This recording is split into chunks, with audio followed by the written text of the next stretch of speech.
ইমাম মাহদী আলাইহিস সালাম দুনিয়াতে প্রকাশ পাওয়ার পর ইনসাফ কেমন ভাবে প্রকাশ পাবে? আল্লাহর নবী বললেন, কামা মুলিআত যুলমান ওয়া জাওরা, যেই পরিমাণ জুলুম সমাজের মধ্যে বর্তমানে রয়েছে, ইমাম মাহদী আলাইহিস সালাম যখন সমাজে আসবে, এর বিপরীতে যত শান্তি দরকার তত শান্তি সমাজের মধ্যে প্রতিষ্ঠিত হবে। ইমাম মাহদী আলাইহিস সালাম কোন আইন দিয়ে রাষ্ট্র পরিচালনা করবেন? সবাই একটু আমার প্রশ্নের জবাব দেন। ইমাম মাহদী আসার পরে কোন কিতাব দিয়ে ইনসাফ কায়েম করবেন? সবাই বলেন তো, আরো জোরে বলেন। তাহলে বোঝা গেল ইমাম মাহদী আসার আগেও চাইলে আমরা ইনসাফ প্রতিষ্ঠিত করতে পারি, ঠিক কিনা বলেন? সমস্যা কোন জায়গায়? সমস্যা আমাদের। এই রাজবল্লভ এলাকাতে যদি মাইক লাগায়া আগামী 100 বছর ওয়াজ করেন, আমি মুফতি সিফাত জামিল চ্যালেঞ্জ করে বলি, এই এলাকা থেকে সুদ বন্ধ হবে না, ঠিক কিনা বলেন? আমার আগে, আমার জন্মের আগেও এখানে ওয়াজ চলে কি চলে না? হাজার হাজার আলেম ওয়াজ করতে করতে মাটির নিচে মিশে গেছে, সুদ বন্ধ হয় নাই। হাজার হাজার আলেম কথা বলতে বলতে মাটির নিচে মিশে গেছে, ঘুষ বন্ধ হয় নাই, ঠিক কিনা বলেন? ওলামায়ে কেরাম ওয়াজ করতে করতে তারা নিজের জীবন শেষ করছেন, এলাকা থেকে পরকীয়া বন্ধ হচ্ছে না, ঠিক কিনা বলেন? তাহলে বোঝা গেল ওয়াজ করে সমাজের সব কিছুর সমাধান হয় না। কিছু কিছু জিনিস যদি আপনি সমাজে সমাধান করতে চান, অবশ্যই আল্লাহর কোরআনকে পার্লামেন্টে নিতে হবে, ঠিক কিনা বলেন? বিশ্বনবী সাল্লাল্লাহু আলাইহি ওয়াসাল্লাম বললেন, ইমাম মাহদী আলাইহিস সালাম আসার পরে কেমন ভাবে সমাজের মধ্যে ইনসাফ হবে শুনে নাও। উনি অন্য কোনো কিতাব থেকে সমাজের মধ্যে ইনসাফ কায়েম করবেন না, বরং আল্লাহর বিধান অনুযায়ী, নবীর হাদিস অনুযায়ী উনি বিচার করবেন। আমাদের সমাজের অধিকাংশ নেতা রয়েছে, তাদের দিকে আপনি তাকায় দেখবেন, রাতের বেলায় যদি 10,000 টাকা দেওয়া হয়, তাহলে নির্দোষ মানুষকে পরের দিন সকাল বেলায় দোষী বানায়া জেলে ঢুকায়, আর দোষী মানুষদেরকে নির্দোষ বানায়া মানুষদেরকে সমাজের মধ্যে চড়ায় দেয়। এমন আছে না নাই? বিশ্বনবী সাল্লাল্লাহু আলাইহি ওয়াসাল্লামের জামানায় আহাম্মাতহুমুল মারআতুল মাখজুমিয়াতুল্লাতী সারাকাত, নবীর জামানায় এরকম একটা ঘটনা ঘটছে। এই সমাজে সবচাইতে বেশি ভূমিকম্প হওয়ার মূল কারণ ভালো করে শোনেন। আমাদের দেশে ভূমিকম্প কেন হয়? পৃথিবীতে 7 tectonic plate creates the mountain range on earth. 7টা টেকটনিক প্লেটের মাধ্যমে পৃথিবীকে কন্ট্রোল করা হয়। পাপের বোঝা যখন বেড়ে যায় টেকটনিক প্লেটের কারণে, ভূপৃষ্ঠটা নাড়া দেয়। হাদিসের পরিভাষায় বোঝা যায়, জমিনে যত অত্যাচার বেশি হবে, জমিন তত নাড়া দিবে, ঠিক কিনা বলেন? তাহলে ভূমিকম্প সবচাইতে বেশি কি কারণে হয়? জুলুমের কারণে। সবাই বলেন, জুলুমের কারণে। ভূমিকম্প সবচাইতে বেশি কেন হয়? একটা হাদিস থেকে শোনেন, আহাম্মাতহুমুল মারআতুল মাখজুমিয়াতুল্লাতী সারাকাত। আল্লাহর নবীর জামানায় এরকম একটা বড় ঘটনা ঘটেছিল। ওই এলাকার সবচাইতে বড় ফ্যামিলির মহিলা চুরি করেছিল। এলাকার মানুষ চিন্তা করতেছেন, এত বড় ফ্যামিলির মহিলা চুরি করেছে, তার যদি বিচার করা হয় আল্লাহর নবী তো হাত কেটে দিবেন। উনি তো কখনো আপন পর চিনবেন না, উনি এমন ইনসাফওয়ালা রাষ্ট্রনায়ক, যেই কোনো মানুষ হোক না কেন হাত কেটে দিবেন। এলাকার মানুষ তখন চিন্তা করতেছেন বিচারটাকে কমানো যায় কিনা। মাইয়ুকাল্লিমু রাসূলুল্লাহি সাল্লাল্লাহু আলাইহি ওয়াসাল্লাম, কে আল্লাহর নবীর কাছে বিচারের কথা বলবে? কেউ সাহস পায় না। কারণ হলো, বড় ফ্যামিলির মহিলা চুরি করেছে, তার হাত যদি কেটে দেওয়া হয়। 3টা বাজে ডাকাতের অ্যাটাকে পড়েছিলাম। ডাকাত সেখানে গাড়ি ভাঙচুর করে টাকা পয়সা নিয়ে অনেক অত্যাচার করেছেন, গলাতেও অ্যাটাক করা হয়েছে, মারধর করেছেন। আমার ড্রাইভার সাহেব সহ আমাদের কাছে টাকা পয়সা, মোবাইল, গাড়ি সব কিছু ভেঙে দিয়েছেন।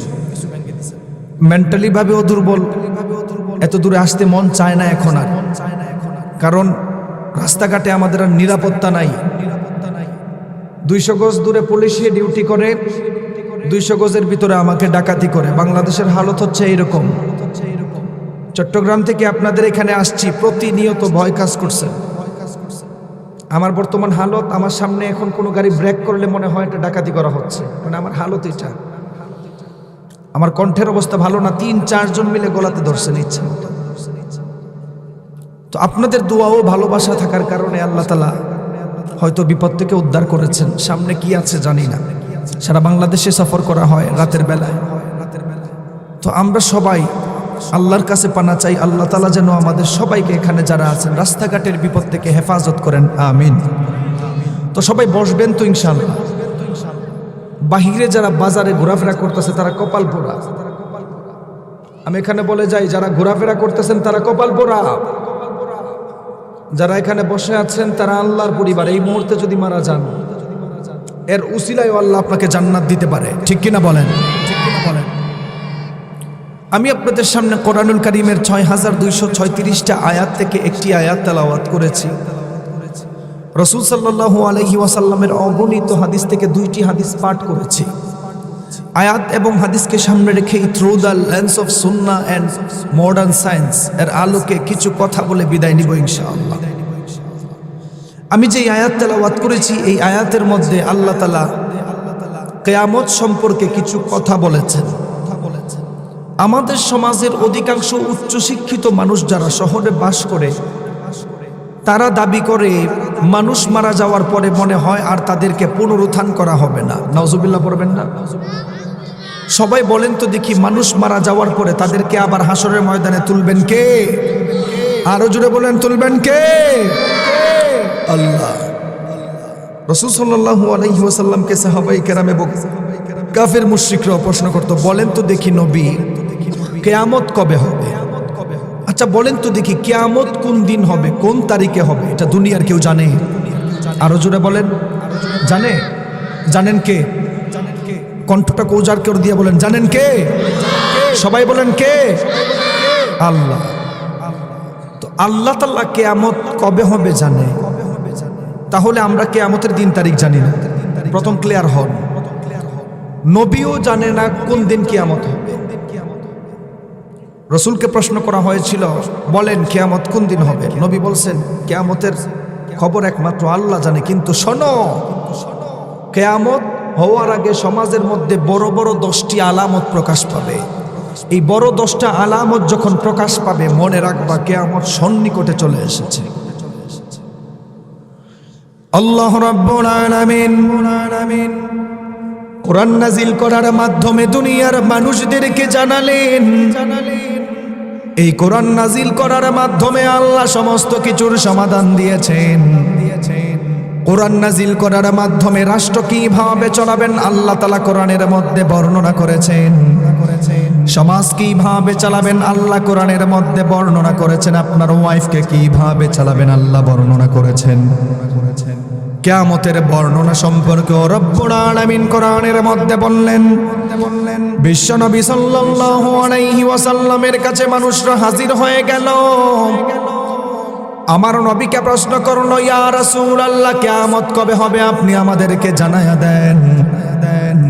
আল্লাহর নবী বললেন, ও দুনিয়ার মানুষেরা, কিয়ামত কবে হবে আমি জানি না, বরং কিয়ামত হওয়ার আগে কিয়ামতের জ্ঞান আল্লাহ জানেন। কিন্তু কিয়ামত হওয়ার আগে সমাজের মধ্যে বড় বড় 10টা ঘটনা ঘটবেন। বর্তমান সমাজে যে আপনি ভূমিকম্প দেখেন, ভূমিকম্প আমাদের এলাকাতে হয়েছে কিনা ভালো করে বলেন তো, হয়েছে কিনা? গত 2-3 দিনে ওঠার একটার পর একটা ভূমিকম্প। কি কারণে হয় শুনেন। বিশ্বনবী সাল্লাল্লাহু আলাইহি ওয়াসাল্লাম বললেন, কিয়ামত হওয়ার আগে সমাজের মধ্যে বড় বড় 10টি আলামত প্রকাশ পাবে।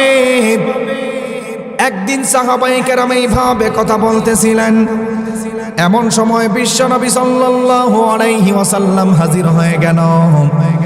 আমার নবী সাহাবায়ে কেরামদেরকে বললেন, মা তাযাকারুন, কি বিষয়ে তোমরা সবাই মুযাকারা করো, কি বিষয়ে তোমরা কথা বলতেছিলে? আপনি জানলে অবাক হবেন। এমন সময় সাহাবায়ে কেরাম নবীর প্রশ্নের জবাবে বললেন, ইয়া রাসূলুল্লাহ, নাহনু নাযকুরুস সাআ, ওগো আল্লাহর নবী, আমরা কিয়ামত সম্পর্কে কথা বলতেছি। এমন সময় আল্লাহর নবী বললেন, ইন্নাহা লান তাকুমা হাত্তা তারাউনা ক্বাবলাহা 10 আয়াত, ও সাহাবায়ে কেরাম, 10টি বড় বড় আলামত যতদিন পর্যন্ত সমাজে প্রকাশ না পাবে ততদিন পর্যন্ত কিয়ামত হবে না। 1 নাম্বার আল্লাহর নবী বললেন ফাযাকারাদ দুখান, 2য় নাম্বার আল্লাহর নবী বললেন ওয়াদ দাজ্জাল, 3য় নাম্বার ওয়াতুলু আশ-শামসি মিন মাগরিবিহা, সূর্য যতদিন পশ্চিম দিকে উদিত না হবে ততদিন কিয়ামত হবে না, ততদিন কিয়ামত হবে না। আল্লাহর নবী 10টা বর্ণনা সুন্দর করে বলেছেন। 10টা বর্ণনা আপনাদের সামনে আলোচনা করতে গেলে অনেক সময়ের প্রয়োজন। আপনাদের সামনে আমি বিশেষ বিশেষ বড় 3টা আলামত নিয়ে কথা বলবো, যেই 3টা আলামত নিয়ে আমাদের মানুষ এখন গাফেল হয়ে আছে। বিশ্বনবী বললেন কিয়ামত ততক্ষণ পর্যন্ত হবে না যতক্ষণ না পর্যন্ত দুনিয়ার মধ্যে ইমাম মাহদী আলাইহিস সালাম না আসবেন, যতক্ষণ পর্যন্ত না ইমাম মাহদী আলাইহিস সালাম খেলাফত কায়েম না করবেন। কিয়ামত ততক্ষণ পর্যন্ত হবে না যতক্ষণ পর্যন্ত দাজ্জালের ফিতনায় মানুষরা না পড়বে। কিয়ামত ততক্ষণ পর্যন্ত হবে না যতক্ষণ পর্যন্ত দাব্বাতুল আরদ দুনিয়ার মধ্যে না আসবে। তাহলে আজকে আমরা মূল 3টা বিষয়ে জানবো। 1 নাম্বার হলো দুনিয়ার মধ্যে ইমাম মাহদী আলাইহিস সালাম আসবেন। আপনি জানলে অবাক হবেন, আমাদের সমাজের মধ্যে এমন কিছু বন্ড এখন রয়েছে, নিজেকে ইমাম মাহদী দাবি করে, নিজেকে আবার সাথে সাথে নবী দাবি করে, এমন বন্ড আছে না নাই? আরো জোরে বলেন, আছে। আমাদের সমাজের মানুষ ইমাম মাহদী সম্পর্কে একদম টোটালি গাফেল।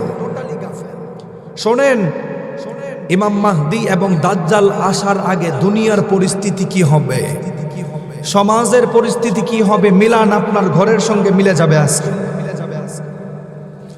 বিশ্বনবী সাল্লাল্লাহু আলাইহি ওয়াসাল্লাম যখন ইমাম মাহদী আলাইহিস সালাম সম্পর্কে সাহাবায়ে কেরামদেরকে জানালো, সাহাবায়ে কেরাম আমার নবীকে বলল, ইয়া রাসূলুল্লাহ, ইমাম মাহদী আলাইহিস সালাম আসবেন, সমাজের মধ্যে খেলাফত কায়েম করবেন, কোন জমানার মধ্যে ইমাম মাহদী আসবে?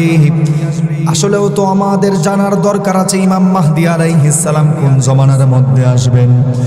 বিশ্বনবী সাল্লাল্লাহু আলাইহি ওয়াসাল্লাম জানালো, ইয়াখরুজু ফি আখিরি উম্মতি আল মাহদী, ইমাম মাহদী আলাইহিস সালাম আমার উম্মতের শেষ জমানার উম্মতদের মধ্য থেকে আসবে। তাহলে 1 নাম্বার জানলাম ইমাম মাহদী আলাইহিস সালাম শেষ জমানার উম্মত থেকে জন্ম নিবে।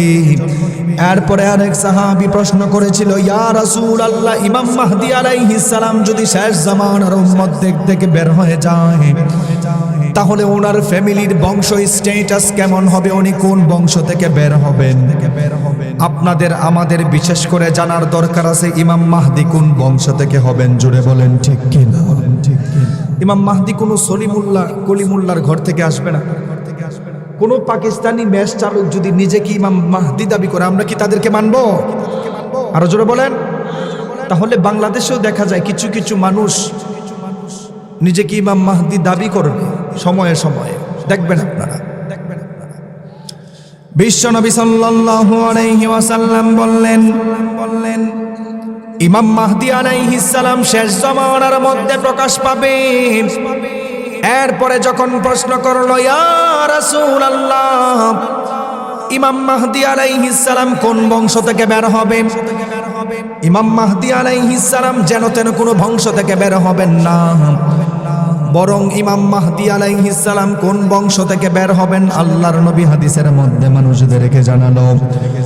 বিশ্বনবী সাল্লাল্লাহু আলাইহি ওয়াসাল্লাম বললেন, আল মাহদী মিন ইতরাতি মিন আওলাদি ফাতিমা, ইমাম মাহদী আলাইহিস সালাম আমার বংশধর থেকে বের হবে এবং ফাতেমা রাদিয়াল্লাহু তাআলা আনহার নসল থেকে বের হবে। সুবহানাল্লাহ বলেন, সুবহানাল্লাহ বলেন। আচ্ছা, ইমাম মাহদী কোন বংশ থেকে বের হবে বলেন? হ্যাঁ, আমার কথা বুঝেন নাই? আমার আলোচনা একাডেমিক সিস্টেম, শিক্ষণীয় বিষয়। শুধু সুরের তালে চলে গেলেন, সকালে কি ওয়াজ হলো না বললেন, এই ওয়াজের দরকার নেই। বলেন কোন বংশ থেকে আসবে? নবীর বংশধর থেকে, ফাতেমা রাদিয়াল্লাহু তাআলা আনহার বংশ থেকে। সুবহানাল্লাহ বলেন। এরপর সাহাবায়ে কেরাম যখন প্রশ্ন করলেন, ইয়া রাসূলুল্লাহ, ইমাম মাহদী আলাইহিস সালাম যদি ফাতেমা রাদিয়াল্লাহু তাআলা আনহার বংশ থেকে বের হয়, তাহলে ওনার বাবা মার নাম কি হবে? আপনি তো চিন্তা করবেন, সলিমুল্লাহ কলিমুল্লাহর ছেলে যারা আছো, ভণ্ডামি করার জায়গা পাও না, নিজেকে ইমাম মাহদী দাবি করো, বরং ইমাম মাহদীর বাবা মার কেমন হবে? বিশ্বনবী সাল্লাল্লাহু আলাইহি ওয়াসাল্লাম বললেন, ইমাম মাহদী আলাইহিস সালামের মায়ের নাম কেমন হবে শুনে নাও। ইমাম মাহদী আলাইহিস সালামের বাবার নাম কেমন হবে শুনে নাও। আল্লাহর নবী বললেন, ইউআতিউ ইসমুহু ইসমি ওয়াসমু আবি ইসমা আবি। ইমাম মাহদীর বাবার নাম হবে আমি নবী মুহাম্মদ সাল্লাল্লাহু আলাইহি ওয়াসাল্লামের বাবার মতো। ইমাম মাহদী আলাইহিস সালামের মায়ের নামটাও হবে আমার নবীর মায়ের নামের মতো। আর ইমাম মাহদী আলাইহিস সালামের নাম ইমাম মাহদী নয়, ইমাম মাহদী আলাইহিস সালামের নাম হবে আমার নবীর নামের মতো, আহমদ এবং মুহাম্মদ। সুবহানাল্লাহ, সুবহানাল্লাহ। ইমাম মাহদী, মাহদী শব্দের শাব্দিক অর্থ হচ্ছে সুপথ প্রাপ্ত, সুপথ দেখানোওয়ালা, কিন্তু ওনার নাম হবে আহমদ এবং মুহাম্মদ। সুবহানাল্লাহ পড়বেন না? তাহলে এক নাম্বার ইমাম মাহদী ফাতেমা রাদিয়াল্লাহু তাআলা আনহার বংশ থেকে আসবে। দ্বিতীয় নাম্বার ইমাম মাহদী আলাইহিস সালাম এর বাবার নাম নবীর বাবার নামের মতো হবে। ইমাম মাহদী আলাইহিস সালামের মায়ের নাম নবীর মায়ের নামের মতো হবে। সুবহানাল্লাহ পড়েন। এরপরে যখন আমার নবী বললেন, ভালো করে দিলের কান লাগায় শোনো, ইমাম মাহদী আলাইহিস সালামের দৈহিক গঠন কেমন হবে?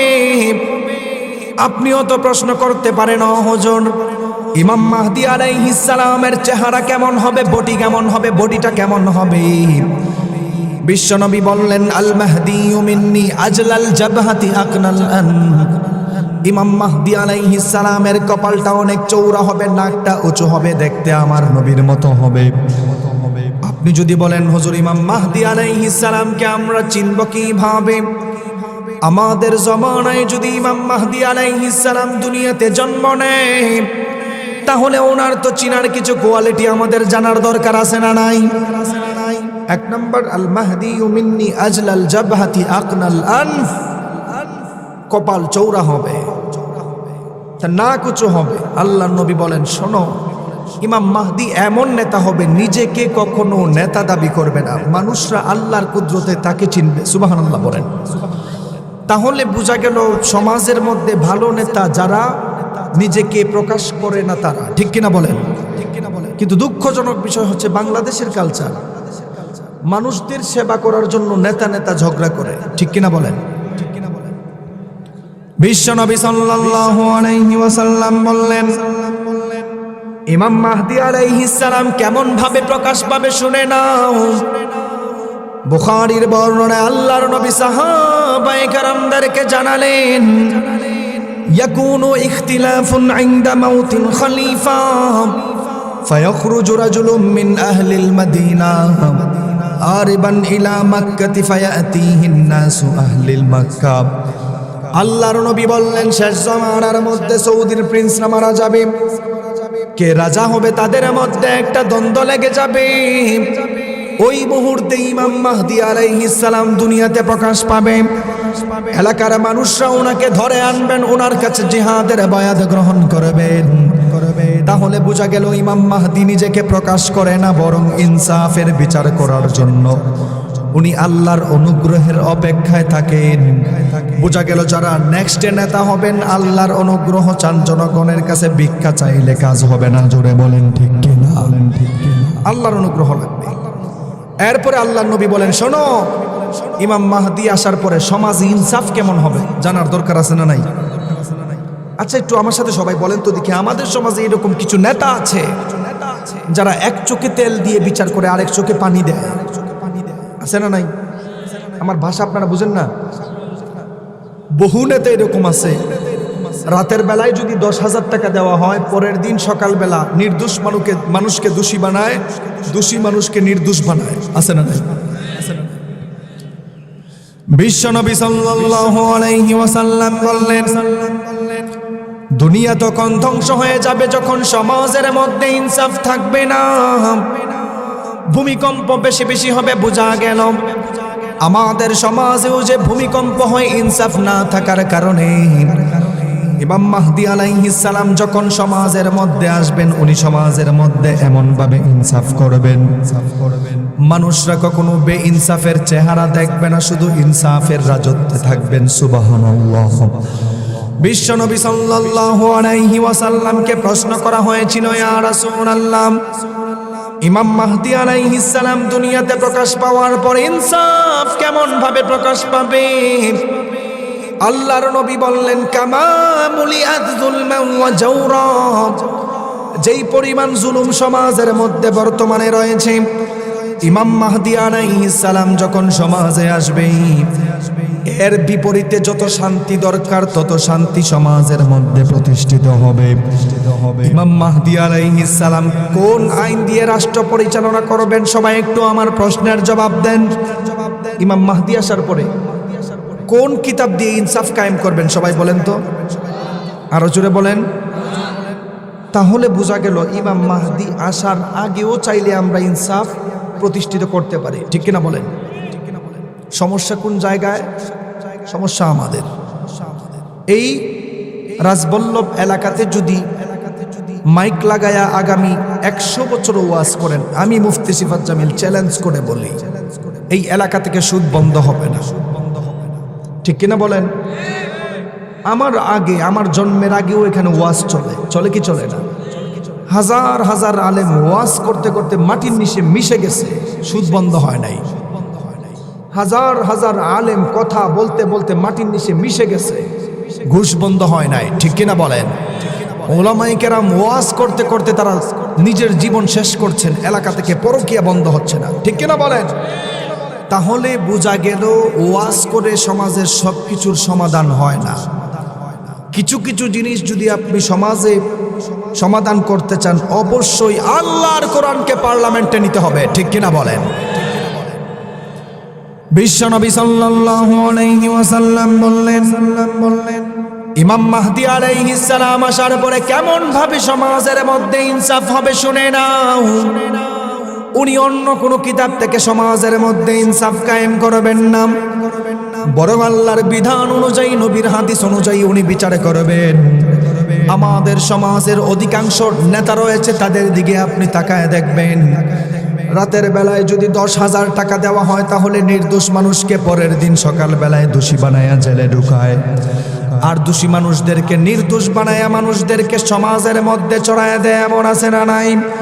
বিশ্বনবী সাল্লাল্লাহু আলাইহি ওয়াসাল্লামের জামানায় আহাম্মাতহুমুল মারআতুল মাখজুমিয়াতুল্লাতী সারাকাত।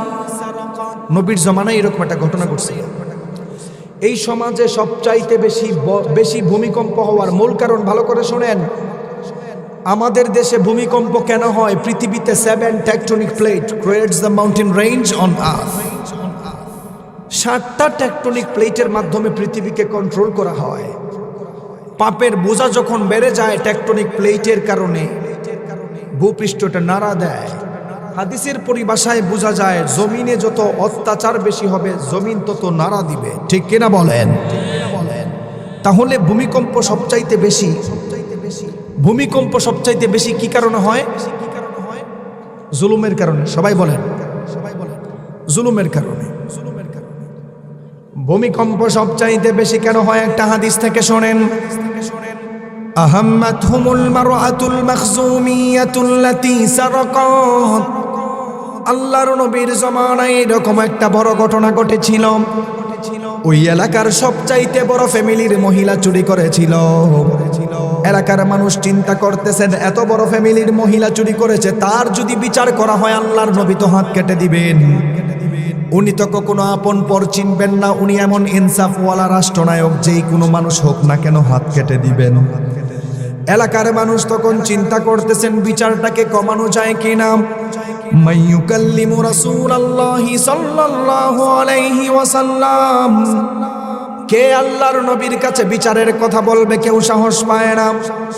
কারণ হলো, বড় ফ্যামিলির মহিলা চুরি করেছে, তার হাত যদি কেটে দেওয়া হয় এলাকার মধ্যে ফ্যামিলির উপর দাগ লেগে যাবে। আপনি তাকায় দেখবেন আমাদের সমাজেও এমন কিছু মানুষ আছে, এমন কিছু নেতা রয়েছে উচ্চ ফ্যামিলির মানুষদের বিচার করতে পারে না, ধনী মানুষদের বিচার করতে পারে না, গরিবদের উপর বিচার করার নামে অত্যাচার করে এমন মানুষ আছে না নাই?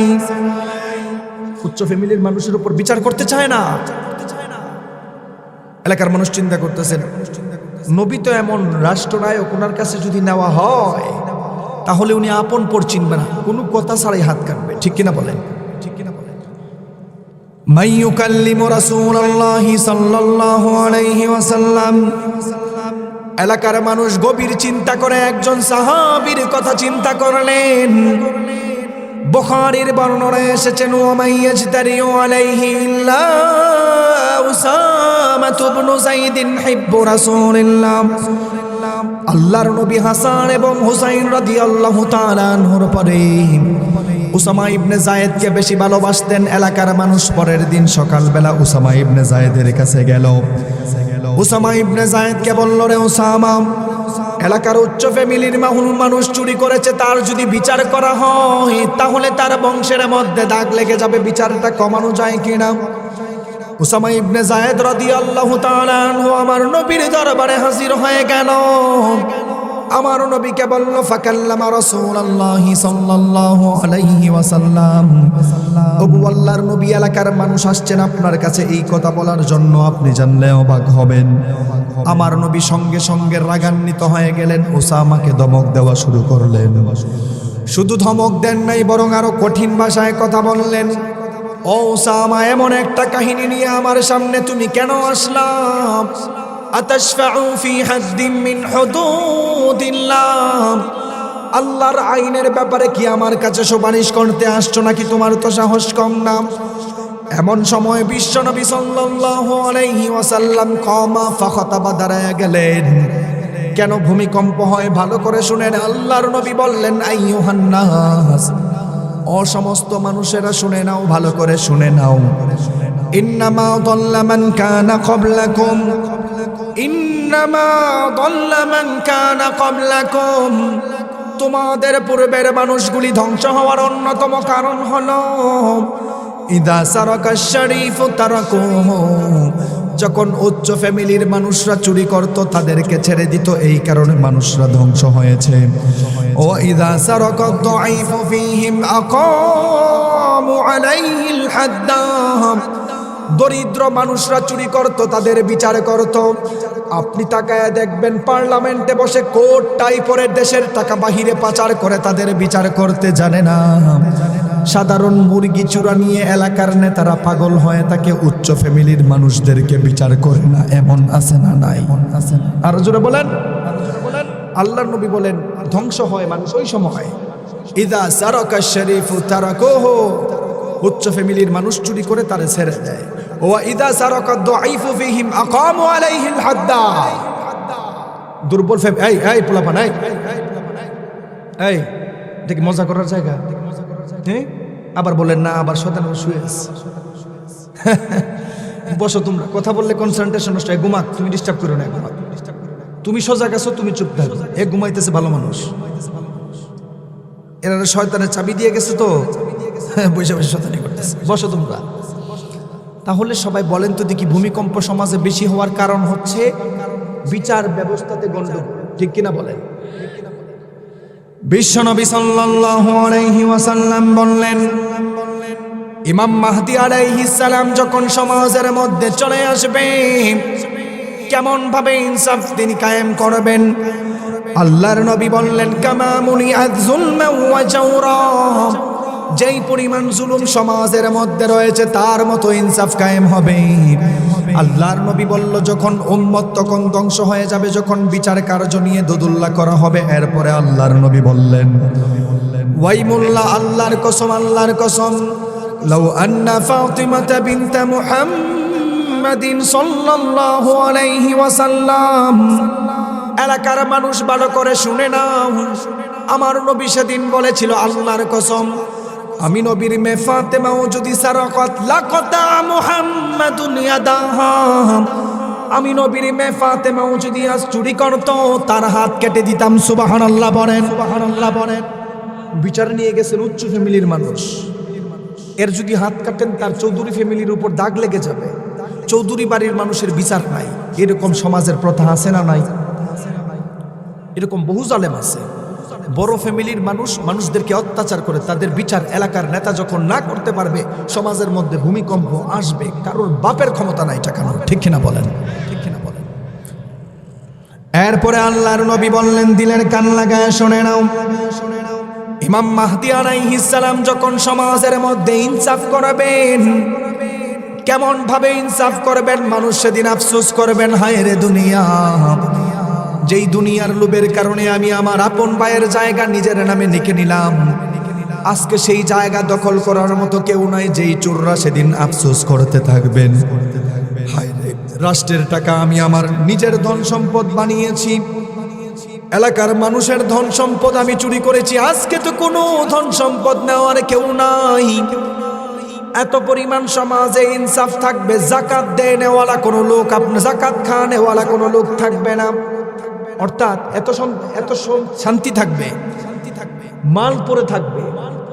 চোর বলবেন এই মাল চুরি করার কারণে হাত কাটছে, আজকে এটা নেওয়ার মতো কেউ নাই। হায় রে দুনিয়া, আপন বোনের জায়গা বড় ভাই আত্মসাৎ করে কি করে না? আপনাদের এলাকায় নাই? থাকলে জোরে বলেন। যারা ওয়াজ শুনতেছেন, কোরআন হাদিসের কথা বলতে গেলে যদি কোনো জালেমের বিরুদ্ধে যায়, আমার দেখার টাইম নাই, ঠিক কিনা বলেন। কোরআন হাদিসের ওয়াজ করতে গেলে যদি এলাকার সমস্ত সুদখোররা রেগে যায়, আমার দেখার সময় নাই। কোরআন হাদিসের কথা বলতে গিয়ে যদি কোনো জালেমের উপর পড়ে, এটাও কোনো ব্যাপার না, ঠিক কিনা বলেন, ঠিক কিনা বলেন। বিশ্বনবী সাল্লাল্লাহু আলাইহি ওয়াসাল্লাম বললেন, যেই সমস্ত মানুষরা সমাজের মধ্যে জুলুম করেছিল, ইমাম মাহদীর জমানায় তারা আফসোস করবেন। আপনি প্রশ্ন করবেন, ও হুজুর, ইমাম মাহদীর জমানা কত বছর থাকবে? এটা আমাদের জানার দরকার আছে না নাই? ওনার শান্তি কতদিন থাকবে, ওনার খেলাফত? হাদিসের মধ্যে আসছেন ইয়ামলিকু সাবআ সিনিন, 7 বছর বা 9 বছর। সুবহানাল্লাহ পড়বেন না? এর শান্তির মুহূর্তেই আল্লাহ তাআলা দাজ্জাল নামক ফিতনা সমাজে, দাজ্জালের ফিতনা সমাজে আসার আগে সমাজ গ্লোবাল ভিলেজের আন্ডারে চলে যাবে। দাজ্জাল দুনিয়াতে আসার আগে আপনার মা বোনকে এলাকার মধ্যে উলঙ্গ করে চালাবে। দাজ্জাল সমাজের মধ্যে আসার আগে পুরো পৃথিবীকে কন্ট্রোল করার জন্য মুসলিম জনসংখ্যা রোধ করবে। উদাহরণ দিয়ে আপনি শোনেন, 1974 সালে ইউনাইটেড স্টেট অফ আমেরিকার সাবেক পররাষ্ট্রমন্ত্রী হেনরি কিসিঞ্জার 200 পৃষ্ঠার একটি থিসিস মিশরে তিনি লেখালেখি করেন। আপনার এলাকার সাথে মিলবে, ভালো করে শুনেন। বিশেষ করে দোকানদার ভাই, এই কথা বাংলাদেশের কেউ বলবে না। যারা ব্যবসা করেন ভালো করে শুনেন। 1974 সালে দাজ্জাল খুব ভয় পায় মুসলিম জনসংখ্যাকে। মুসলিম জনসংখ্যা, মুসলিম শরীফের 2 নম্বর খণ্ড, মুসলিম সানি 2 নম্বর পৃষ্ঠার শেষ দিক দিয়ে হাদিস আসছেন, আন মাকাল ইবনে ইয়াসার রাদিয়াল্লাহু তাআলা আনহু قال তাযাওয়াজুল ওয়াদুদ আল ওয়ালুদ ফাইন্নী মুকাথিরুম বিকুমুল উমামা। তোমরা যাদেরকে বিবাহ করো তার মায়ের বাড়ির বংশ দেখো, কারা বেশি বাচ্চা জন্ম দিতে পারে। যেই মুসলিম উম্মতরা বেশি বেশি বাচ্চা জন্ম দেয়, আমি তাদেরকে নিয়ে হাসরের ময়দানে গর্ব করব। সুবহানাল্লাহ পড়বেন না? এই হাদিস নিয়ে through the lens of Sunnah and modern সায়েন্সের আলোকে যদি আপনি গবেষণা করেন, দেখবেন ইহুদিরা এখন আপনার আমার জনসংখ্যাকে ভয় পায়। মুসলিম জনসংখ্যাকে ভয় পাওয়ার কারণে 1974 সালে জন্ম নিয়ন্ত্রণের নতুন ফাঁদ তৈরি করা হয়েছে। ভালো করে শুনেন। আপনারা তাকায় দেখবেন আমাদের সমাজে বিবাহ হওয়ার পরে নতুন দাম্পত্য যারা বিবাহ করার 7-8 বছর চলে যায়, বাচ্চা হয় না। আছে না না এরকম সমস্যা?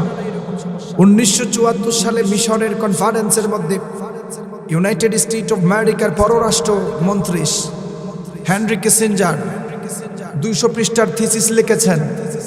সেখানে বলেছেন, মুসলিম জনসংখ্যা যদি বেড়ে যায়, শেষ জমানার মধ্যে মুসলিম ধর্মের সাথে অন্যান্য সকল ধর্মের যুদ্ধ হবে, আমরা হেরে যাব। তাহলে কি করা যায়?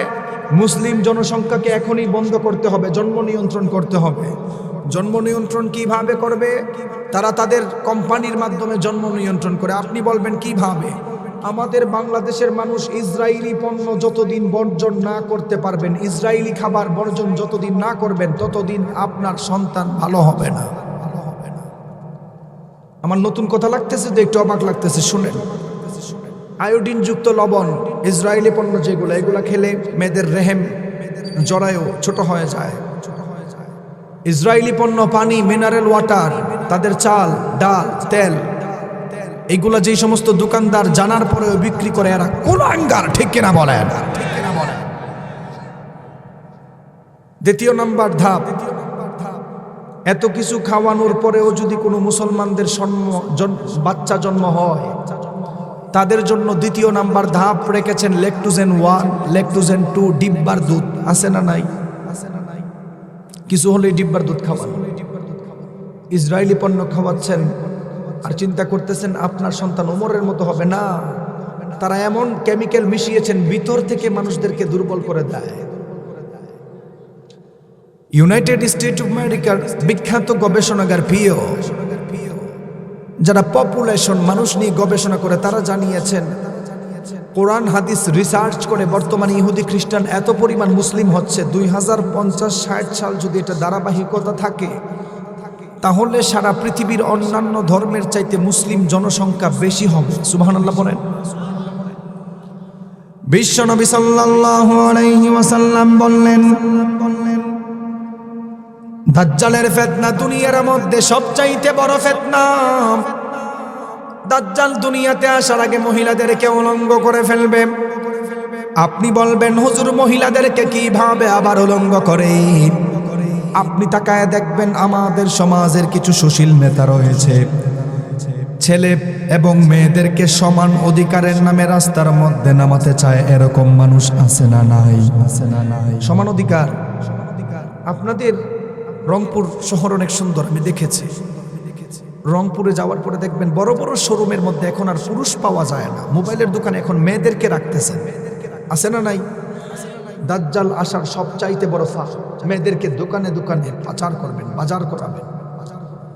দাজ্জাল আসার আগে দুনিয়ার সবচাইতে বড় ফাঁদ হবে ইলেকট্রিক মিডিয়া। যারা খবর শুনেন, নিউজ পড়েন, সেখানের মধ্যে গিয়ে দেখবেন এখন আর আগের মতো পুরুষরা নিউজ পড়ে না, মহিলারা নিউজ পড়ে। আছে না এরকম? মিশরের বিখ্যাত লেখক ইব্রাহিম দাউদি বলেছেন, অধিকাংশ মহিলাদের নিউজ পড়ার মাধ্যমেও মানুষদেরকে কালো জাদু করা হয়। দাজ্জাল আসার আগে সমাজের মধ্যে কালো জাদুর প্রভাব বেড়ে যাবে। আছে না এরকম? আমাদের সমাজের অধিকাংশ মানুষ জাদুগ্রস্ত অবস্থায় আছে। একজনের উন্নতি দেখলে আরেকজন মানুষ সেহের করে, জাদু করে পুরো ফ্যামিলিটাকে পাগল বানায় দেয়। আছে না এরকম? দাজ্জাল আসার আগে সমাজের মধ্যে মহিলারা পর্দা নিয়ে ফাতরামি করবে, ফাজলামি করবে। আমাদের মা বোনরা এখন পর্দা করে, ভালো কথা, কিন্তু পর্দার নামে অশ্লীলতা আরো বেশি বাড়াচ্ছে। ঠিক কিনা বলেন? উদাহরণ দেই, ভালো করে শুনেন। চা দাও, চা দরকার। ভালো করে শুনেন। আমাদের মা বোনরা নতুন একটা স্টাইল শিখছে, হিজাব করে। ইসলামে হিজাবের বিধান আছে না নাই? আছে না? একটু জোরে বলেন। হিজাবের বিধান আছে তো?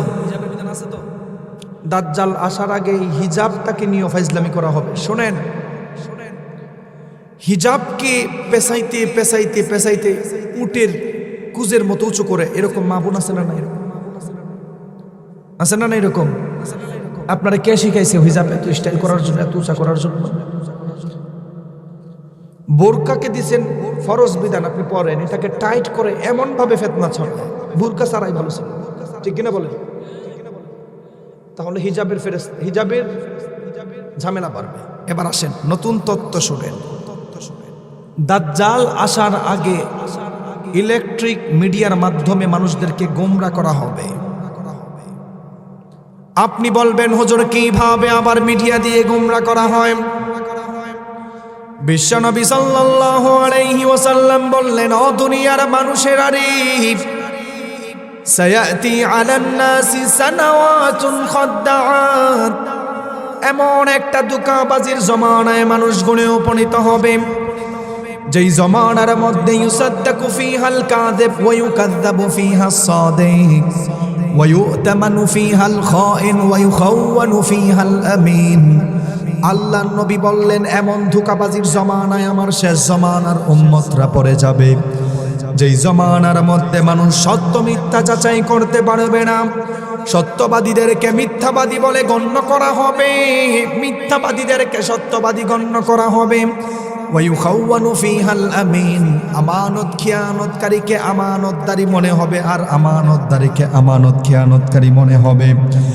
আপনি যদি through the lens of Sunnah and কিয়ামা এর আলোকে এই আয়াতের ব্যাখ্যা করেন, হাদিসের ব্যাখ্যা করেন, আল্লাহ নবী বলেন ধোঁকাবাজির জমানা, through the lens of Sunnah and কিয়ামা এর আলোকে যদি হাদিসটা ব্যাখ্যা করেন, শুনেন।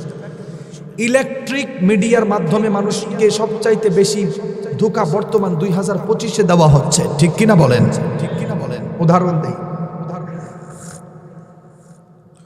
1950 সালে পৃথিবীর সবচাইতে শক্তিশালী টেকনোলজি এআই, আর্টিফিশিয়াল ইন্টেলিজেন্স তৈরি করেছিল। 1970 সালে ইন্টারনেট এবং পানির পাওয়ার না থাকার কারণে এটা বন্ধ হয়ে যায়। 2010 সাল থেকে সারা পৃথিবী গ্রাস করছেন এআই। যুবক ভাইরা ভালো করে জানো, এআই এমন কিছু জিনিস তৈরি হয়েছেন হুবহু আপনার মতো মানুষকে দিয়া ভিডিও বানায়া মানি লন্ডারিং, খারাপ খারাপ কাজ করানো এখন মিডিয়ার মাধ্যমে সম্ভব, ঠিক কিনা বলেন? এই এলাকার ইমাম সাহেব যিনি, ওনাকে দিয়া চাইলেও এখন ইলেকট্রিক মিডিয়া, আপনি তো বিশ্বাস করবেন না, সকালে উঠে দেখবেন এলাকার ইমাম সাহেব বলতেছেন সুদ খাওয়া জায়েজ, ভিডিও বানাইছে মোবাইল দিয়ে, হুবহু মানুষ, আমার মতো মানুষ কথা বলতেছেন, ধরার কোনো সিস্টেমই নেই। তাহলে ইলেকট্রিক মিডিয়া মানুষকে ধোঁকা দিচ্ছে কি দিচ্ছে না? দ্বিতীয় নাম্বার, শোনো যুবক ভাইরা, যেই সমস্ত মা বোন তোমরা টিকটক করো, ভালো করে শোনো, এমন জমানা সামনে আসতেছে, এখানে বলে যাচ্ছি আজকে থেকে 2 থেকে 3 বছর অপেক্ষা করো তোমরা যারা টিকটকে মা বোন ছবি ছাড়ো, ফেসবুকে ছবি ছাড়ো, তোমাদের ছবি দিয়ে 2 থেকে 3 বছর অপেক্ষা করো। আমি সিফাত জামিল বলে যাচ্ছি, 2 থেকে 3 বছর পরে তোমাদের ছবি, তোমাদের মা বোনদের ছবি দিয়ে খারাপ খারাপ ভিডিও বানায় তোমাদেরকে প্রতিনিয়ত ব্ল্যাকমেল করবেন, কিছু করার থাকবে না, ঠিক কিনা বলেন? গাজীপুরে কিছুদিন আগে ক্যান্টনমেন্টের মধ্যে একটা হত্যা এরকম হয়েছে। এক ছোট মেয়ের চেহারা দিয়ে খারাপ পর্ন ভিডিও বানাইছে, এমন ভাবে ভিডিও বানাইছে তার আপন ভাই বোনও তারে ভুল বুঝতেছেন, শেষ মুহূর্তে সে আত্মহত্যা করছে। লাস্ট মুহূর্তে তদন্ত করে দেখা যায় ওই ভিডিও মোবাইলে বানানো, নাউজুবিল্লাহ বলবেন না? তাহলে এটা যদি গাজীপুরে হয়, আপনার এই রংপুরে হওয়ার কি বাকি আছে? আর বিশ্বনবী সাল্লাল্লাহু আলাইহি ওয়াসাল্লাম বললেন, দাজ্জালের ফিতনার চাইতে বড় কোনো ফিতনা দুনিয়ার মধ্যে নাই। মুসলিম শরীফের বর্ণনায় আল্লাহর নবী বললেন, মা বাইনা খালকি আদম ইলা কিয়ামিস সাআ আমরুন আকবারু মিনাদ দাজ্জাল।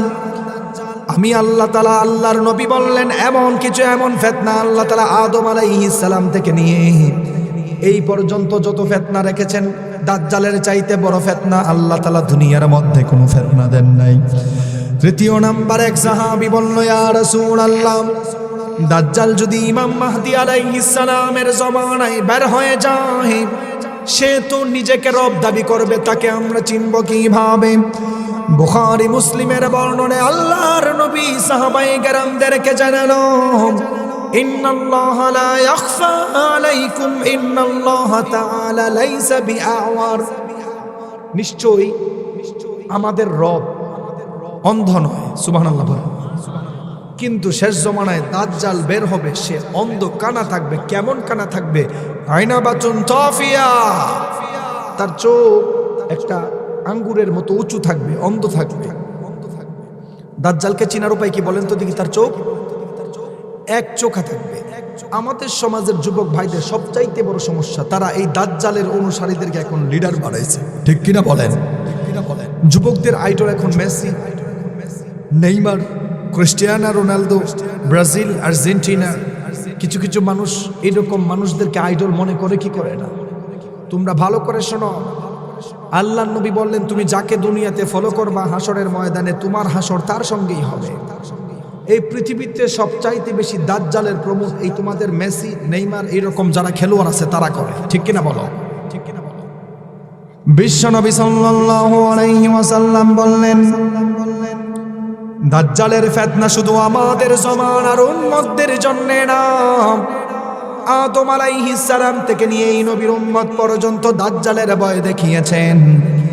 বুখারী মুসলিমের বর্ণনায় মুত্তাফাকুন আলাইহিল হাদিসের মধ্যে জানানো, আল্লাহর নবী বললেন, মা মিন নাবিয়্যিন ইল্লা ক্বাদ আনযারা উম্মাতাহুল আ'ওয়ার আল কাযযাব আলা ইন্নাহু আ'ওয়ার। আল্লাহর নবী বললেন, আদম আলাইহিস সালাম থেকে নিয়ে এই পর্যন্ত যত নবী আছে সমস্ত নবীরা উম্মতদেরকে দাজ্জালের ভয় দেখিয়েছেন। আপনি জানলে অবাক হবেন। আমার নবী একদিন সাহাবায়ে কেরামদেরকে প্রশ্ন করলো, সাহাবীরা কি বিষয়ে তোমরা কথা বলছিলে? আল্লাহর নবীর সাহাবায়ে কেরাম বললেন, আমরা দাজ্জাল নিয়ে কথা বলছিলাম। এমন সময় আমার নবী বললেন, একটা হাদিস তোমাদের কাছে আমি বর্ণনা করি। দাজ্জাল দুনিয়ার মধ্যে আছে নাকি দাজ্জাল জন্মগ্রহণ করবে আমাদের জানার দরকার আছে না নাই? খারাপ লাগতেছে আপনাদের? নতুন তথ্য এগুলো। দাজ্জাল দুনিয়াতে আছে না নাই এটা বুঝবেন কিভাবে? আল্লাহর নবীর দরবারে এক ব্যক্তি হাজির হলো, তামিমে দারি হাজির হয়ে বলল, ইয়া রাসূলুল্লাহ, আমি ইসলাম ধর্ম গ্রহণ করার জন্য আসছি। সুবহানাল্লাহ বলেন। দাজ্জাল কোথায় আছে ভালো করে শুনেন। বিশ্বনবী সাল্লাল্লাহু আলাইহি ওয়াসাল্লামের কাছে তামিমে দারি হাজির হয়ে আমার নবীকে বলল, ইয়া রাসূলুল্লাহ, আমি আপনার কাছে ইসলাম ধর্ম গ্রহণ করার জন্য চলে এসেছি। আল্লাহর নবী বললেন, কি কারণে ইসলাম ধর্ম গ্রহণ করতে চাও? খ্রিস্টান ব্যক্তি যখন এই কথা বললেন, বিশ্বনবী সাল্লাল্লাহু আলাইহি ওয়াসাল্লামকে বললেন, ওগো আল্লাহর নবী, আমি তামিমে দারি প্রতি বছর লাখাম এবং জুজাম এলাকার মানুষদেরকে নিয়ে সমুদ্রের সফর করি। আমি যখন এই বছর সমুদ্রের সফরে গেলাম, সমুদ্রের ঝড়ের কারণে আমি আমার জায়গা মতো পৌঁছাতে পারি নাই। আমাকে সমুদ্রের ঢেউয়ের কারণে অন্য একটা দ্বীপের মধ্যে নিয়ে ভিড়াইলেন। সেই দ্বীপের মধ্যে যখন আমি উঠে গেলাম, সেখানে বড় একটা দানবের সঙ্গে আমার দেখা হয়। সেই দানবকে আমি বললাম, তোমার ধ্বংস হয়ে যা, তোমার নাম কি? ওগো আল্লাহর নবী, ওই দানব আমাকে বলল, আমার নাম হলো জাসসাসা। তারপর আমাদের পরিচয় জিজ্ঞেস করলেন। পরিচয় জিজ্ঞেস পাওয়ার পরে বললেন, দ্বিতীয় নাম্বার দ্বীপে চলে যাও। সেই দ্বীপের মধ্যে তোমাদের জন্য একজন মানুষ বহুদিন ধরে ওয়েট করতেছেন। ওগো আল্লাহর নবী, আমি আমার লাখাম এবং জুজাম এলাকার যুবকদেরকে নিয়ে যখন দ্বিতীয় নাম্বার দ্বীপে চলে গেলাম, দ্বিতীয় নাম্বার দ্বীপের মধ্যে একজন দানবকে দেখতে পেলাম। তার হাতটা এইভাবে বাঁধা, ঘাড়ের পিছনে হাতটা উপর করে রেখে হাতটা বেঁধে রেখেছেন। এমন সময় তামিমে দারি দ্বিতীয় নাম্বার দানবকে বলল, দানব তুমি ধ্বংস হয়ে যাও, তোমার নাম কি? আপনি জানলে অবাক হবেন। আল্লাহর নবীর কাছে তামিমে দারি যখন এই কথা বলেছেন, তামিমে দারি বলল, ইয়া রাসূলুল্লাহ, ওই দানবটা সর্বপ্রথম তার পরিচয় আমাকে দেন নাই। ওই দানবটা সর্বপ্রথম তার পরিচয় আমার কাছে দেন নাই। আমাকে সে সর্বপ্রথম 4টা প্রশ্ন করেছেন। 1 নাম্বার প্রশ্ন হলো, তাবারিয়া নদীতে পানি আছে নাকি? আমি যখন বললাম তাবারিয়া নদীতে অনেক পানি আছে, দাজ্জাল তখন বলল, অদূর ভবিষ্যতে আর পানি থাকবে না। দ্বিতীয় নাম্বার প্রশ্ন যখন করলো, এ যুবক, তুমি আমাকে বলো, বাইসান গোত্রের খেজুর গাছে এখন খেজুর ধরে নাকি? ওগো আল্লাহর নবী, ওই দানব এই কথা বলার সঙ্গে সঙ্গে বলছেন, অদূর ভবিষ্যতে বাইসান গোত্রের খেজুর গাছে খেজুর ধরবে না। তৃতীয় নাম্বার প্রশ্ন করলো, যুগার ঝরনায় কি এখনো পানি আছে নাকি? ওগো আল্লাহর নবী, আমি যখন বললাম যুগার ঝরনায় অনেক পানি রয়েছে, দানব তখন বলল, অদূর ভবিষ্যতে সেখানেও পানি থাকবে না। ওগো আল্লাহর নবী, চতুর্থ নাম্বার প্রশ্ন করা হয়েছে, নবী মুহাম্মদ যে সফর করেছেন, হিজরত করেছেন, তাকে কে কে মেনেছে, অর্থাৎ তার সঙ্গে কি ব্যবহার করা হয়েছে? আপনি জানলে অবাক হবেন। ওগো আল্লাহর নবী, আমি যখন বললাম নবীকে তারা মেনে নিয়েছেন, ওই দানব তখন বলল, আল্লাহর নবী মুহাম্মদকে যারা অনুসরণ করে তারাই হলো সফলকাম। সুবহানাল্লাহ, সুবহানাল্লাহ। আর যারা সফলতা পাবে না তারা নবীকে অনুসরণ করবে না। 4টা প্রশ্ন করার পর, ইয়া রাসূলুল্লাহ, হঠাৎ করে আমারে বলে, তুমি জানো আমি কে? আমি হলাম মাসিহুদ দাজ্জাল, যাকে আল্লাহ তাআলা এই দ্বীপের মধ্যে আটকায় রাখছেন। অদূর ভবিষ্যতে আমি তোমাদের সামনে উপস্থিত হব ফিতনা ছড়ানোর জন্য। তাহলে এই হাদিস থেকে বোঝা গেল দাজ্জাল নবীর জমানায় ছিল, ঠিক কিনা বলেন? শুধু দাজ্জাল আসার আগে দুনিয়াটাকে তার কন্ট্রোলে নিয়ে যাবে। কিভাবে তার কন্ট্রোলে নিয়ে যাবে ভালো করে শোনেন। দাজ্জাল মানুষদেরকে এমন লোভ দেখানো শুরু করবে। দাজ্জাল যখন দুনিয়ার মধ্যে প্রথম দিন আসবে, মুমিন ব্যক্তির সঙ্গে দেখা হওয়ার পর মুমিন ব্যক্তিকে বলবে, তুই আমাকে রব মান। আপনি জানলে অবাক হবেন, সর্বপ্রথম ওই মুমিন ব্যক্তি রব মানবে না, তাকে কতল করা হবে, হত্যা করা হবে। তখন দাজ্জাল এলাকার মানুষকে বলল, আমি তাকে যদি আবার জীবন দিতে পারি তাহলে তোমরা কি আমাকে রব মানবা কিনা? কিছু কিছু মানুষ বলবেন, হ্যাঁ রব মানবো, তুমি যদি জীবন দিতে পারো। আপনি জানলে অবাক হবেন, দাজ্জাল ওই মুমিন ব্যক্তিকে মারার পরেও আবার জীবন দান করবেন। আর মুমিন ব্যক্তির জবাব হবে, এখন আমি আরো ভালো করে ক্লিয়ার হলাম, তুই হলি কানা দাজ্জাল, ঠিক কিনা বলেন? কারণ হাদিসের মধ্যে তো দেখছি দাজ্জাল মানুষ মারার পরে জীবন দেওয়ার ক্ষমতা রাখে। এখন আরো বেশি ক্লিয়ার হলাম, তুই যে আসল বাটপার, ঠিক কিনা বলেন? তাহলে আপনারা দাজ্জাল চিনার আর কোনো জিনিস বাকি আছে? দাজ্জাল থেকে বাঁচার উপায় দরকার আছে না নাই? এক সাহাবী বলল, ইয়া রাসূলুল্লাহ, দাজ্জাল থেকে বাঁচার উপায় কি? দাজ্জাল থেকে বাঁচার আমল কি? আল্লাহর নবী বললেন, মান হাফিযা 10 আয়াতিন মিন আউয়ালি সূরাতিল কাহফি উসিমা মিন ফিতনাতিদ দাজ্জাল। উম্মতের মধ্যে যেই সমস্ত উম্মতগুলো দাজ্জালের ফিতনা থেকে বাঁচতে চায়, দাজ্জাল থেকে বাঁচতে চাও, সূরাতুল কাহফের প্রথম 10টা আয়াত মুখস্থ করে নাও, দাজ্জালের ফিতনায় তোমরা পড়বা না। দ্বিতীয় নাম্বার আমল আল্লাহর নবী শিখালেন, মান হাফিযা 10 আয়াতিন মিন আখিরি সূরাতিল কাহফি। আল্লাহর নবী বললেন, সূরাতুল কাহফের 10টা শেষ 10টা আয়াত যদি কেউ মুখস্থ করে নাই, আমার উম্মতের মধ্যে ওই উম্মত দাজ্জালের ফিতনায় পড়বে না। তৃতীয় নাম্বার আল্লাহর নবী বললেন, প্রথম হোক আর শেষ হোক, মধ্যখানের 10টা আয়াত যদি কেউ মুখস্থ করে নেয়, দাজ্জালের ফিতনায় পড়বা না। তাহলে আজকের এখান থেকে বোঝা গেল সূরাতুল কাহফ পড়ার দরকার আছে না নাই? দাজ্জালের ফিতনা থেকে বাঁচতে গেলে, মা বোনদেরকে যদি বাঁচাতে চান, তাহলে সূরাতুল কাহফ পড়ার দরকার আছে না নাই? হ্যাঁ আছে। অথচ দেখেন, দাজ্জাল আসার আগে সমাজের মধ্যে এমন কিছু ঘটনা ঘটবে, মানুষ মানুষের প্রতি রহম করা ছেড়ে দিবে, মানুষ মানুষের প্রতি সহানুভূতি করা ছেড়ে দিবে, স্বামী তার স্ত্রীর প্রতি ভালোবাসা কমে যাবে, স্ত্রী তার স্বামীর প্রতি ভালোবাসা কমে যাবে। দাজ্জাল আসার আগে সমাজের মধ্যে পরকীয়া বাড়বে। আমাদের সমাজে পরকীয়া আছে না নাই? পরকীয়া থাকার কারণে 20 বছরের সংসার 4টা সন্তান ছেড়ে পালায় যায়। পরকীয়া থাকার কারণে 15 বছরের সংসার ধ্বংস হয়ে যায়। ভালো করে শুনে নাও, স্বামী স্ত্রীর মহব্বত নাই, ওই ঘরের মধ্যে রহমতও নাই। আমাদের সমাজের হালত কি হয়েছে জানেন? নিজে ঠিক মতো ভালো করে চলাফেরা করে না, আর আয়েশা রাদিয়াল্লাহু তাআলা আনহার মতো চরিত্রের ওয়াইফ চাই আমার নিজের চলাতে সমস্যা। আর মা বোনরা চায় সারাদিন স্টার জলসা জি বাংলা দেখবে, আর আব্দুল কাদের জিলানির মতো স্বামী চায়। আছে না? স্টার জলসা এলাকাতে আছে না নাই? আছে। দুঃখজনক বিষয়, আমাদের সমাজের অধিকাংশ সংসার ভাঙ্গার পিছনে ভারতীয় চ্যানেলরা বেশি দায়ী, ঠিক কিনা বলেন? মা বোন এবং কিছু কিছু মুরব্বীরাও আছেন, স্টার জলসা জি প্লাস যদি দুপুরবেলা না দেখতে পারে, সন্ধ্যাবেলা না দেখতে পারে, পরের দিন সকালবেলা কাজা করে, কিন্তু নামাজের ধারে কাছেও নাই। যদি বলা হয় তাফসির প্রোগ্রামে 100 টাকা দান করেন, না এই টাকা নাই, কিন্তু ডিশের লাইনে 300 টাকা গজবের লাইন ভাড়া প্রতি মাসে দেওয়া হয়। এরকম মানুষ আছে না নাই?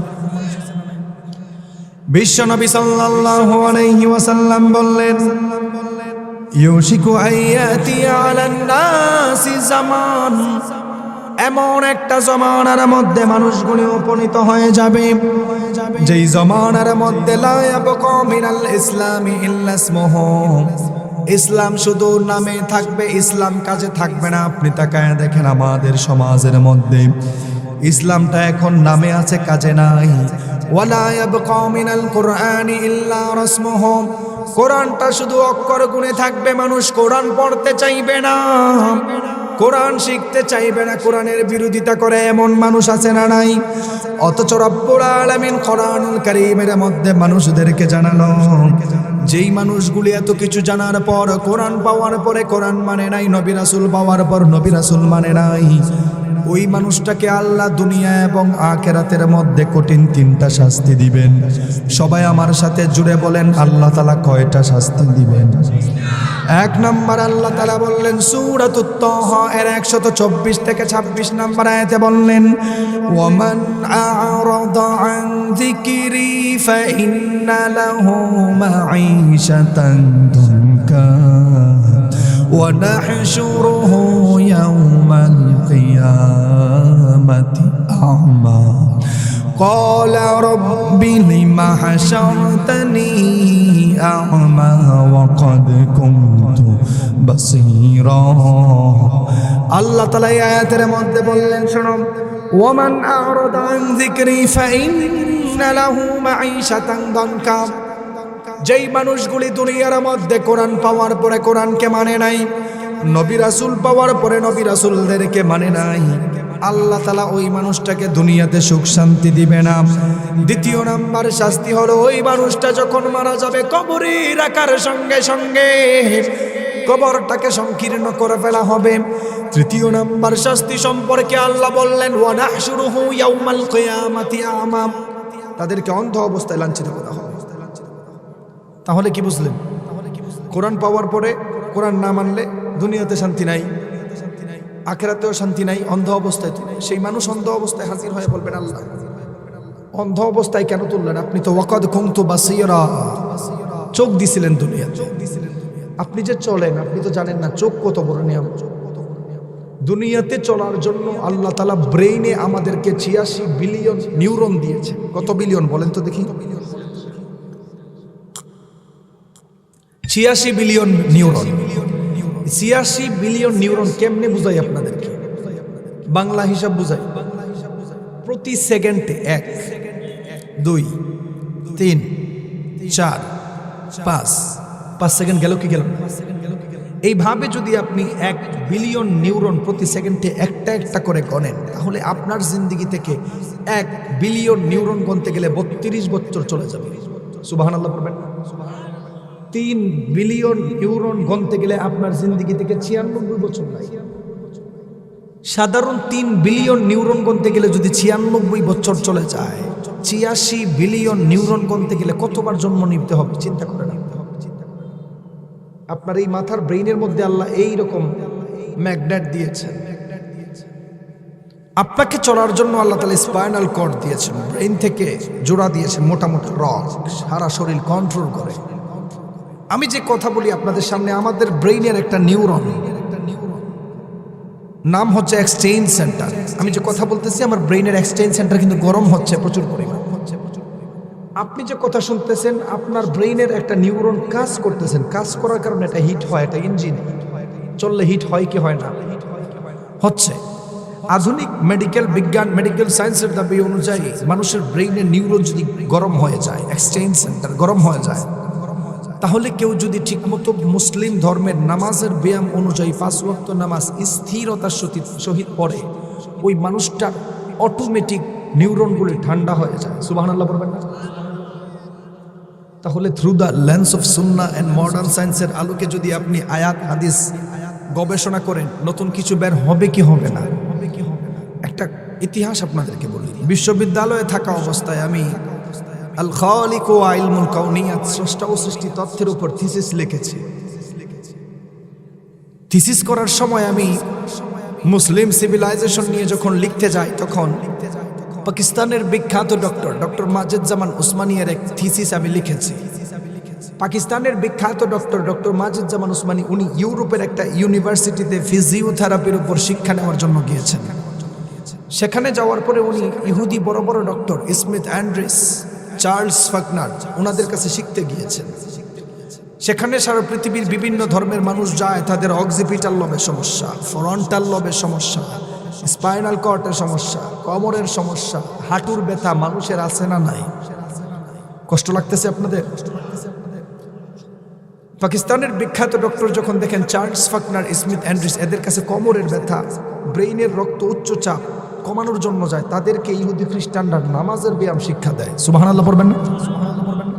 2025 সালে আসার পরে বর্তমান মেডিকেল সায়েন্সও দাবি করে কোনো মানুষ যদি সত্যিকারের 5 ওয়াক্ত নামাজের মতো নামাজ পড়ে স্থিরতার সহিত, খুশু খুজুর সহিত, তাহলে 17 থেকে 18 প্রকার রোগ থেকে মানুষ মুক্তি থাকবে। নামাজের দরকার আছে না নাই? আরো জোরে বলেন। তো যেই কথাগুলি বলছি, দেখেন আমি খুব অসুস্থ, আমি কথা বলতে খুব কষ্ট হচ্ছে, কণ্ঠের অবস্থা যে কিরকম আপনারা বুঝতেছেন। আয়াতও পড়তে পারতেছি না, সব বের হয়ে যাচ্ছে, অটোমেটিক হাওয়া হয়ে যাচ্ছে। এতটুকু যেই কথা বলছি এতক্ষণ পর্যন্ত 3টা বিষয় শিখলাম। কয়টা বিষয়? 1 নাম্বার, ইমাম মাহদি আলাইহিস সালাম কোন জমানায় আসবেন? শেষ জমানায়, শিখে রাখেন। 2 নাম্বার, কোন বংশ থেকে আসবেন? ফাতেমা রাদিয়াল্লাহু তাআলা আনহার বংশ থেকে আসবেন। 3 নাম্বার, উনার বাবার নাম কি হবে? আমার নবীর বাবার নামের মতো হবে। উনার মায়ের নাম কেমন হবে? আমার নবীর মায়ের নামের মতো হবে। ইমাম মাহদির নাম কি হবে? আহমদ এবং মুহাম্মদ, আমার নবীর নামের মতো হবে। সুবহানাল্লাহ। ইমাম মাহদি দেখতে কেমন হবে? আজলাল জাবহাতি আকনাল আনফ, কপালটা চৌড়া হবে,